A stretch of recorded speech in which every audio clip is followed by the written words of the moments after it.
Detroit Lion fans are fired up about Dan Campbell. Now, they've been fired up about a lot of coaches over the years that have come in that they thought were going to finally reverse the awfulness of their existence as a sports fan base. And I kind of am somewhat familiar, I would say, with the situation in Detroit because my wife is from Detroit. So a lot of her family would talk about the Lions with me, and I feel like I've experienced it a little bit more.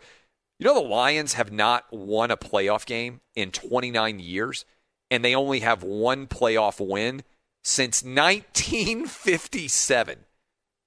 I know everybody out there has been dogging the Houston Texans over the Deshaun Watson relationship and everything else. Think about how crazy that is. All the way back to 1957, Dwight Eisenhower, I believe, was president of the United States then. It was only a little over a decade after World War II ended. The Lions have won one playoff game during that time. One! And by the way, the Bengals have gone 30 years without, sorry, Bengals fans. The Bengals have gone 30 years without a playoff win. But 29 years in the NFL where, in theory, parity rules the day? I don't even understand how that is hardly possible purely from like a coin flip type perspective. It's like flipping a coin and having it land on heads 100 times in a row.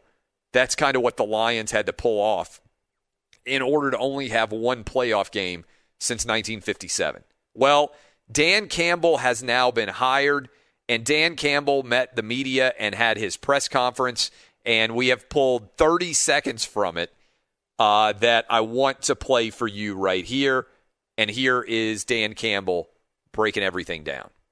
So this team's going to be built on, we're going to kick you in the teeth, all right? And when you punch us back, we're going to smile at you. And when you knock us down, we're going to get up. And on the way up, we're going to bite a kneecap off, all right? And we're going to stand up. And then it's going to take 2 more shots to knock us down, all right? And on the way up, we're going to take your other kneecap, and we're going to get up. And then it's going to take 3 shots to get us down. And when we do, we're going to take another hunk out of you. Before long, we're going to be the last one standing, all right? That's going to be the mentality.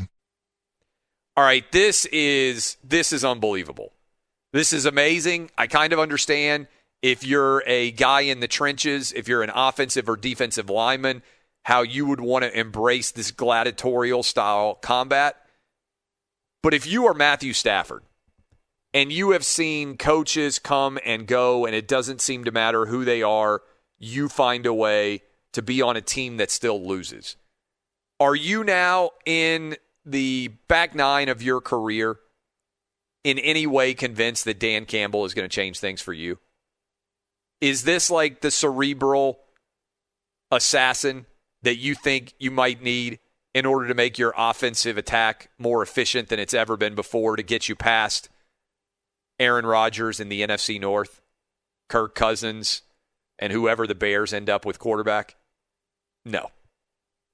Look, I hope Dan Campbell is a successful coach because I feel bad for Lions fans. I root as a fan of the NFL for new fan bases to have success because I don't want the same fan base to win over and over and over again. For instance, I would rather see the Bills win than I would to see the Chiefs win, just because I think the Chiefs are going to be there time after time after time.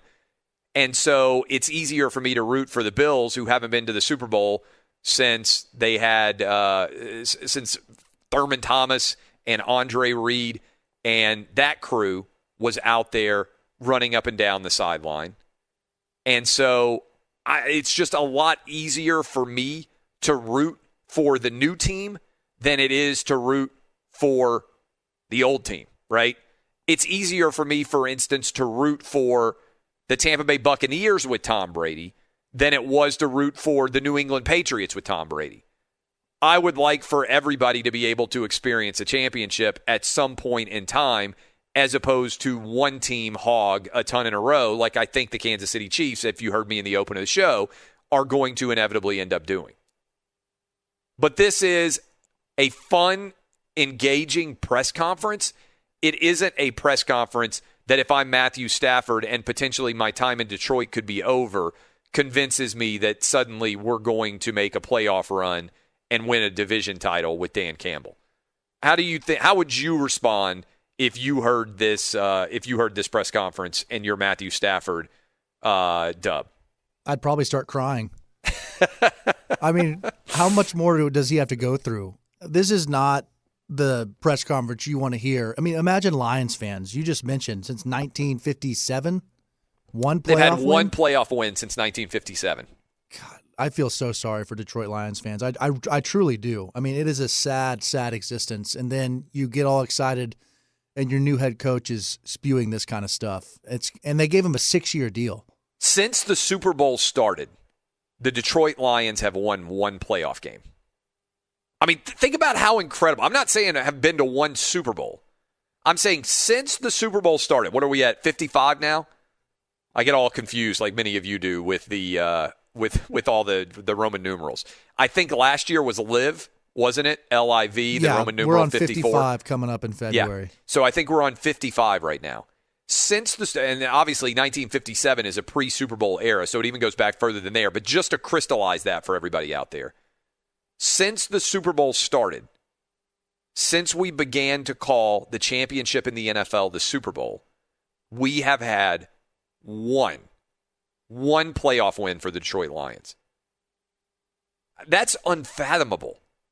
It may be the most remarkable stat in the NFL right now to even think about how impossible that is to pull off. And now Dan Campbell is in, and so he's going after your kneecaps. Tanya Harding style. Look out. He's going to go after both of them. He's going to Nancy Kerrigan everybody out there.